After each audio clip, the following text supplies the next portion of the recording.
Hi friends.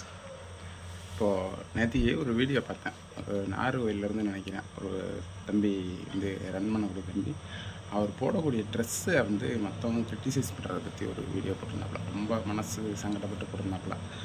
இந்த மாதிரி பிரச்சனை முழு மட்டும் இல்லை தம்பி, எல்லாருக்குமே இருக்குது. எல்லா ஊர்லேயும் இந்த மாதிரி ஆள்லாம் இருக்கத்தான் செய்கிறாங்க. நம்ம காரைக்குடி நம்ம கார்த்திக் ஜார்ஜனை கூட ஸ்லீவ்ஸ் போடுறத பற்றி அடுத்தவங்க கிண்டல் பண்ணுற மாதிரி ஒரு வீடியோ போட்டிருந்தார். என்ன அந்த மாதிரி நிறைய பேர் பண்ணியிருக்காங்க.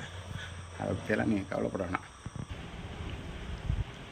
நான் பார்த்தீங்கன்னா ஒரு கிராசரி ஷாப்பு ஓனரு, மளிகை கடை வச்சுருந்தாங்கன்னா பகலில் எப்படி இருப்பான், ஒரு மளிகை கடை வாங்கிட்டு இருப்பான், ஒரு கதலி வேஷ்டி அதை கட்டிக்கிட்டு அந்த காஸ்ட்யூமில் தான் இருப்பான்.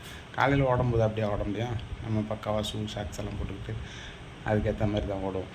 அப்போ நிறையா பேர் பார்த்திங்கன்னா கண்ணுக்கு முன்னாலே சிரிப்பான்.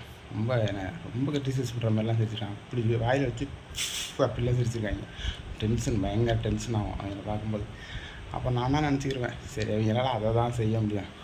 நம்ம 5 கிலோமீட்டர் 10 கிலோமீட்டர் 20 கிலோமீட்டர் ஓடுவோம், அவங்களால 1/2 கிலோமீட்டர் கூட ஓட முடியாது. நம்மளை பார்த்து கிண்டல் மட்டும்தான் பண்ண முடியும் அவங்களால அப்படின்னு சொல்லிட்டு நானாக மனசில் நினச்சிக்கிருவேன். அந்தமாதிரி எல்லா ஊர்லேயும் அப்படி ஆள் இருக்க தான் செய்கிறாங்க.